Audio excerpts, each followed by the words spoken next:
আপনাদের সকলকে নমস্কার জানাই। আজ আপনাদের যে বিষয়ে আলোচনা করব সেটি হচ্ছে রাহু গ্রহ। রাহু গ্রহ দেখবেন অনেক সময় ছেলে মেয়েদের বহু চেষ্টা করার পরেও পড়াশোনার রেজাল্ট ভালো হচ্ছে না, পড়াশোনায় ফাঁকি মারছে, বন্ধু বান্ধব নিয়ে মেশামেশি করছে। সে ছেলেদের ক্ষেত্রে হতে পারে, মেয়েদের ক্ষেত্রে হতে পারে। আর রাহু যে আমরা গ্রহটা বলি, এই রাহু কিন্তু বর্তমান যুগের রাজা।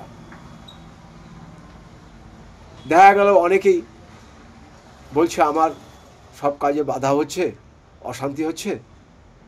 এক অ্যাস্ট্রোলজার বলে দিল আপনি একটি গোমেদ পড়ুন। যখনই আপনি গোমেদ পড়বেন আপনি জানবেন আপনার ভালো তো হবেই না, খারাপই হবে। তাই গোমেদ পড়ার আগে ভালো জ্যোতিষীর সঙ্গে যে, ভালো অভিজ্ঞ মানুষের কাছে যে তবেই কিন্তু গোমেদ ধারণ করবেন। সন্তানদের পড়াশোনায় বাধা, যেসব সন্তানদের পঞ্চম স্থানে রাহু আছে, মেয়েদের পঞ্চম স্থানে রাহু আছে, বিদ্যায় বাধা অনিবার্য। এই সন্তানদের নিয়ে মা বাবা নাজেহাল হয়ে যাবে, সন্তানদের নিয়ে মা বাবা একদম নাজেহাল হয়ে যাবে। সন্তানরা সময় মতন খাওয়া দাওয়া করবে না, বন্ধু বান্ধবের সাথে মিশবে, একটা মোবাইল আছে আর একটা মোবাইল কিনবে, মা বাবাকে মিথ্যা কথা বলবে প্রচণ্ড পরিমাণে। মেয়েরাও বলবে, ছেলেরাও বলবে। পড়াশোনার নাম করে বিভিন্ন জায়গায় ঘুরে বেড়াবে।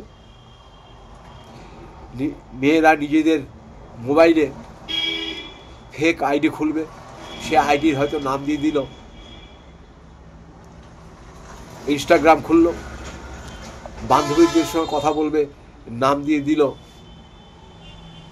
ওতে একটা নাম দিয়ে দিল, একটা ফুলের নাম দিয়ে দিল বিউটি, আর একজন খুললো নাম দিয়ে দিল চকলেট, আরেকজন খুললো নাম দিয়ে দিল বিরিয়ানি, আরেকজন খুললো নাম দিয়ে দিল হেনা। বিভিন্ন ধরনের এরা ফেক আইডি খোলে, বিশেষ করে মেয়েরা এই ফেক আইডিগুলো খোলে। মানে বাড়ির মা বাবা যেন বুঝতে না পারে সে কার সঙ্গে চ্যাট করছে বা কথা বলছে। এটা কিন্তু রাহুর এফেক্ট। ইলেকট্রনিক্স জিনিস নিয়ে যখনই যে খারাপ কিছু করবে, এটা কিন্তু রাহু। রাহু হচ্ছে ইলেকট্রিক্যাল জিনিসের মাধ্যম দিয়ে সবসময় প্রবাহিত হয়।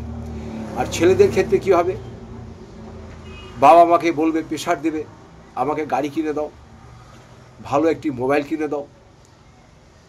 নিম্নবর্ণে মেয়ের সঙ্গে প্রেম ভালোবাসা করবে, মেয়েদের ক্ষেত্রেও নিম্নবর্ণের ছেলের সঙ্গে প্রেম ভালোবাসা করবে, জাতপাত দেখবে না, ছেলেদের ক্ষেত্রে তো করবেই না। কারণ রাহুকে আমরা জানি চণ্ডাল। রাহু সবসময় তার নিজের আয়ত্ত নিয়ে নেয়।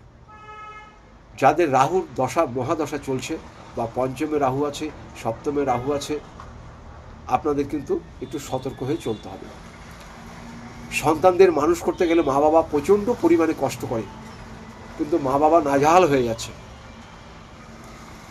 বাড়িতে দেখাচ্ছে মা বাবার কাছে পড়ছে প্রচণ্ড পরিমাণে, কিন্তু পরীক্ষার হলে যে কিছুই লিখতে পারছে না। এই সব রাহুর কারণ। রাহু হচ্ছে মাথার কারণ, ব্রেনের কারণ। রাহুর ধর নেই, রাহুকে আমরা ছায়া গ্রহ বলে থাকি। এই রাহু কিন্তু ভালো গ্রহ নয়। রাহু কারো ভালো করে না। যত রকম মাস্তান, যত রকম দেখবেন যারা কুকাজ করে, চুরি ডাকাতি ছিনতাই, সব কিছু রাহুর প্রভাব। রাহু খারাপ হলেই তবেই এইগুলো করে।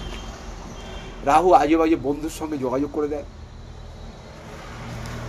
ছেলে মেয়ের জীবন একদম উশৃঙ্খল করে দেয়। তা রাহুর জন্য আপনারা ভালো জায়গায় যেয়ে একটি কুষ্টি করে রাহুর বিচার অবশ্যই করবেন। রাহুকে নিয়ে ছেলে খেলা করবেন না।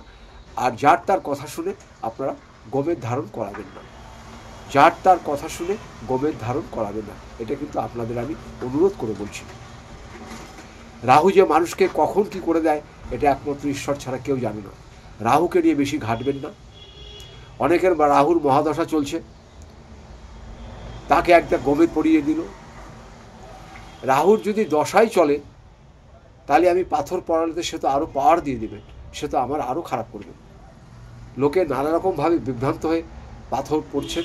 আপনাদের অনুরোধ রাখবো, গোমেদ চট করে পড়বেন না। আর সন্তানদের বাবা মারা লক্ষ্য রাখবেন, ভালো ব্যবহার করবেন এবং ভালো মানুষকে দিয়ে দেখিয়ে ছকটা বিচার করাবেন। নাহলে আপনাদের যে পরিশ্রম করছেন ওই পরিশ্রমটাই হবে বৃথা। ভাবছেন ছেলেকে বিরাট উচ্চশিক্ষিত করব, মেয়েকে বিরাট উচ্চশিক্ষিত করব, মাঝপথে সব কিন্তু থেমে যাচ্ছে এই রাহু গ্রহের জন্য। তাই রাহু গ্রহের প্রতিকারটা ভালো করে করবেন। জপ আছে, মাধুরী আছে, বিভিন্ন আছে, কিন্তু গোমেদ রত্ন ধারণ করাবেন না। যদি প্রয়োজন পড়ে আপনারা আমার নিচের নম্বরে যোগাযোগ করবেন। আমি এখানে পুষ্টি করে থাকি, বিবাহের জটক বিচার করে থাকি, বাস্তু বিচার করে থাকি। যদি আপনাদের প্রয়োজন মনে করেন আপনারা আমার নিচের নম্বরে যোগাযোগ করবেন। সবাই ভালো থাকবেন, সুস্থ থাকবেন। আপনাদের সকলকে নমস্কার জানাই।